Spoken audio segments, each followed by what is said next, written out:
సూర్యాపేట నియోజకవర్గం పరిధిలోని కేటీ అన్నారం గ్రామంలో జరుగుతున్న ప్రజాపాలన పథకాల ప్రారంభోత్సవ కార్యక్రమానికి అధ్యక్షత వహించి ప్రసంగించిన మాజీ మంత్రి స్థానిక ఎమ్మెల్యే గుంటకండ్ల జగదీష్ రెడ్డి కామెంట్స్. ఏడాది గడిచినా హామీలు అమలు కాలేదు. ఇచ్చిన హామీలన్నీ నెరవేర్చి కాంగ్రెస్ మాట నిలబెట్టుకోవాలి. ప్రజల సమస్యలను పరిష్కరించడం ప్రభుత్వాల బాధ్యత. సీఎం, మంత్రులు, అధికారుల్లో సమన్వయ లోపం కనపడుతోంది. కేసీఆర్ మాదిరిగానే పార్టీలకు అతీతంగా ప్రజలకు పథకాలు అందించాలి. రైతు భరోసా 12,000కు బదులు ఇచ్చిన హామీ ప్రకారం 15,000 ఇవ్వాలి. మహిళలకు, యువతకు భరోసా, నిరుద్యోగ భృతి మర్చిపోయినట్లున్నారు. ఆటో కార్మికులను ఆదుకుని వారికి అండగా నిలవాలి. వ్యవసాయానికి తప్పనిసరిగా 24 గంటల విద్యుత్ ఇవ్వాలి. బీఆర్ఎస్ హయాంలో కాళేశ్వరం జలాలను వరుసగా 8 కార్లకు అందించినటువంటి కాంగ్రెస్ రైతులకు నీళ్లు అందించడంలో విఫలమై పంటలు ఎండబెట్టే పరిస్థితి వచ్చింది. తెలంగాణ ప్రజలు ఇద్దరు నైజం కూడా అర్థం చేసుకున్నారు. ఎక్కడికక్కడ ప్రజలే స్వచ్ఛందంగా తిరుగుబాటుకు సిద్ధమవుతున్నారు. ఇప్పుడు గ్రామ సభలతోని ఇప్పటికే రుచి చూపించారు మీకు. ఇంకా రేపు రాబోయే సభలలో మీకు మళ్ళీ తెలంగాణ ఉద్యమ సందర్భంలో ఎట్లా చుక్కలు చూపించినరో మళ్ళీ మీ పరిస్థితి గదే అవుతుంది. ఇంకా బీఆర్ఎస్ పార్టీ పని మొదలు పెట్టనే లేదు. ఎక్కడ మేము ఇంకా పిలుపునివ్వలే. బీఆర్ఎస్ పార్టీని ప్రజలు కోరుతున్నారు. మా ఆఫీస్కి వచ్చి, తెలంగాణ భవన్కి వచ్చి, ఈ ప్రభుత్వం మా ఆస్తులు దోసుకుంటున్నది, మా భూములు దోసుకుంటున్నది, మాకు రక్షణ కల్పించండి అని చెప్పి, అది మా బాధ్యత.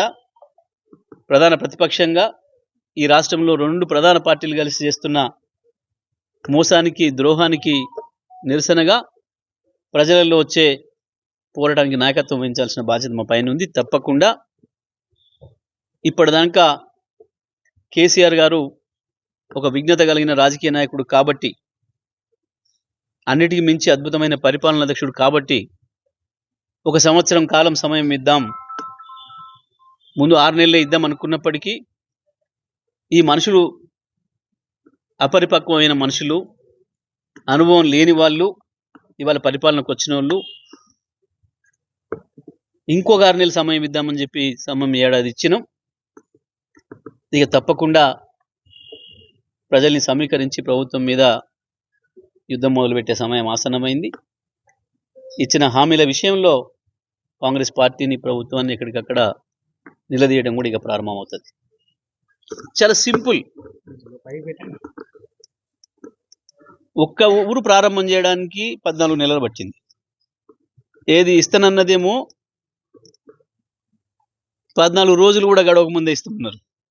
ఈ పథకాలు 6 పథకాలు ఇస్తానన్నది డిసెంబర్ 9కే, అమ్మ సోనియమ్మ పుట్టినరోజుకే ఇస్తామని చెప్పారు. రైతు భరోసా సహా అన్నీ కూడా 6 గ్యారెంటీలలో 13 ఉన్నాయి హామీలు. ఇప్పుడు ఏడాది అయిపోయింది. తెలంగాణలో కాంగ్రెస్ ప్రభుత్వం వచ్చినాక అమ్మగారిది 2వ బర్త్డే కూడా అయిపోయింది. ఇవాళ ఒక్కొక్క గ్రామంలో మొదలుపెట్టాను. ఇది మళ్ళీ మార్చి తర్వాతనే ఇంకోటి అని అంటున్నారు. మరి మార్చి తర్వాత అంటే ఏ మార్చి అనేది కూడా మరి సంవత్సరం కూడా చెప్పలేదు. మరి ఈ మార్చేనా, లేదా గతంలో డిసెంబర్ చెప్పినట్టు ఆ డిసెంబర్ పోగా మళ్ళొక డిసెంబర్ పోగా ఇప్పుడు జనవరిలో మొదలు పెట్టిండ్రు. నేను చెప్పినట్టు, ముందే చెప్పినట్టు ఎంత బోగస్, ఇవన్నీ కూడా బోగసే తప్ప ఇంకోటి కాదు. ప్రభుత్వాన్ని నడపడం చేతగాట్లేదు, లేదా ప్రజల సొమ్ము దోసుకోవడానికే సమయం సరిపోవట్లేదు వాళ్ళకు. వీళ్ళు దోసుకొని పంచుకుందామంటే పైనుంచి ఇంకో పంచాయతీ, వాళ్ళ ఆంచెలు చూసి మా వాటా సంగతి ఏందని చెప్పి ఎప్పటికప్పుడు వాళ్ళు నిలదీస్తున్నారు పైనుంచి.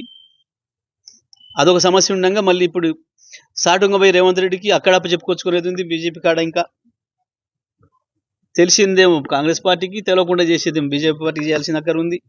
2 రోజులుగా కపం కట్టి ఈతలు మళ్ళీ ఇక్కడ లోకల్గా బంధువులు, మిత్రులకు వీళ్ళందరూ కూడా సరి చేసుకోవాల్సిన బాధ్యత ఆయన పైన ఉంది. చాలా పెద్ద బాధ్యతలను ఎత్తుకెత్తుకున్నాడు.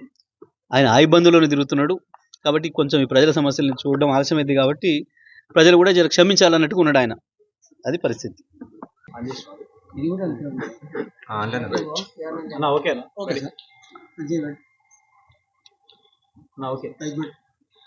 ఓకే, మీడియా మిత్రులకు నమస్కారం. ఇవాళ రాష్ట్ర ప్రభుత్వం ప్రారంభించిన పథకాల ప్రారంభోత్సవ కార్యక్రమాలంతా కూడా ఒక బోగసే. వాస్తవానికి నిన్నటి వరకు లబ్ధిదారుల ఎంపిక పూర్తి కాలేదని చెప్పి ప్రకటించారు. గ్రామ సభలు అనేవి గతంలో ఎప్పుడైనా సరే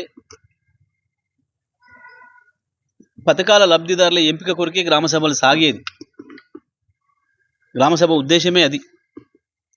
పథకాలు మిస్యూజ్ కాకుండా ఉండాలి, అసలైన లబ్ధిదారులకి చెందాలంటే ప్రజల మధ్యలోనే ఎంపిక జరగాలి, ప్రజల సమక్షంలోనే నిజమైన అర్హులు ఎవరో తేల్చాలని చెప్పి గ్రామ సభలు పెట్టేది. దాని ఉద్దేశం అది, దాని లక్ష్యం అది. గతంలో అనేక సందర్భాల్లో ఇటువంటి విషయాల్లో కోర్టులకు కూడా వెళ్ళడం జరిగింది. కోర్టులు కూడా ఈ విషయాన్ని స్పష్టం చేయడం జరిగింది. దాని విరుద్ధంగా ఈ ప్రభుత్వం ఇప్పటికే 2 సార్లు లబ్ధిదారులకు సంబంధించిన అప్లికేషన్లు పెట్టుకోమని చెప్పి కోరింది ప్రజల్ని. ఓ అట్టహాసంగా గప్పాలు కొట్టుకొని ప్రజాపాలన అని చెప్పి ఒకసారి అప్లికేషన్లు తీసుకున్నారు. దాంట్లోనే అన్ని వివరాలు నమోదు చేయించుకున్నారు. మరి అవి తీసుకుపోయి ఎవరికి అమ్ముకున్నారో, చెత్తబుట్టలు వేసినరా, పాత పేపర్ల వాళ్ళకి అమ్ముకున్నారా, అది అయిపోయింది. మళ్ళీ కులగణన అనే పేరు మీద సోషియో ఎకనామిక్ సర్వే అని చెప్పి ఆ పేరు మీద మళ్ళొకసారి తీసుకున్నారు ప్రజల వివరాలు. మొన్న గ్రామ సభలు అని చెప్పి మొదలుపెట్టి వాళ్ళే పట్టుకొచ్చిన లిస్టు చదవటం, ప్రజలు ఇవన్నీ బోగస్ ఉన్నాయి, అసలు ఈ లిస్టులు సరైనవి కావు, అర్హులైన వాళ్ళే మా పేర్లు లేవు, ఎవరెవరియో పైరవికారులవి ఇండ్లున్నోళ్ళకే ఇండ్లు కావాలని పెట్టుకున్న లిస్టులో వచ్చిండ్రు, ఆల్రెడీ రేషన్ కార్డు ఉన్నోళ్ళకు మళ్ళీ రేషన్ కార్డు కావాలని పెట్టుకున్నట్టుగా లిస్టులో తెచ్చిండ్రు. ఇదంతా బోగస్ అని చెప్పి ప్రజలు నిలదీస్తే ప్రభుత్వం మళ్ళీ మాట మార్చి కాదు ఇది ఫైనల్ లిస్ట్ కాదు, మళ్ళీ అప్లికేషన్లు పెట్టుకోండి అని చెప్పి 3-4 రోజుల నాడు మళ్ళీ ప్రకటించింది. నిన్న సాయంత్రం వరకు గ్రామ సభలే నడిపిండ్రు. మరి ఇవాళ అప్పుడే మేము పథకాలు ఇచ్చేస్తున్నాం రండి అని చెప్పి మండలానికి ఒక గ్రామం అని పెట్టారు. మంత్రులు కూడా అట్టహాసంగా జిల్లాకు ఒక మంత్రి, జిల్లాకు ఒక గ్రామంలో పెట్టుకున్నారు. మరి ఇప్పుడు వాళ్ళు ఇవాళ గుర్తించిన లబ్ధిదారులు నిజమైన లబ్ధిదారులేనా, వాళ్ళకి ఇస్తున్నారా, మొత్తం అందరికి ఇస్తున్నారా, ఈ పథకాన్ని కొనసాగిస్తారా అనే దాన్ని మళ్ళీ డోలాయమానంలో పెట్టారు. ఒక్కొక్క మంత్రి ఒక్కొక్క తీరు ప్రకటన చేస్తున్నాడు. ఇప్పుడు కాదు, మళ్ళీ మొత్తం చూసిన తర్వాత అమలు చేస్తాం, లేదా విడతల వారీగా అమలు చేస్తాం. అంటే ఈ సంవత్సరానికి ఒక గ్రామం అయిపోయింది, మరి వచ్చే సంవత్సరానికి ఒక గ్రామం చేస్తారా, ఒక మండలం చేస్తారా, ఏం చేస్తారు అసలు? ఇప్పటికీ మంత్రులకే స్పష్టత లేదు, అధికారులను ఇంకా ఎక్కువ అయోమయానికి గురి చేస్తున్నారు. అధికారులు మాట్లాడితే కూడా మరి మాకేం తెలియదని మాట చెప్తున్నారు. ఈ పరిస్థితులలో ఈ ప్రభుత్వం యొక్క పథకాలు నడుస్తున్నాయి. ఇక వీళ్ళు ఊదరగొట్టే మాటలు చూస్తే మేము మా రాజశేఖర రెడ్డి కాలంలోనే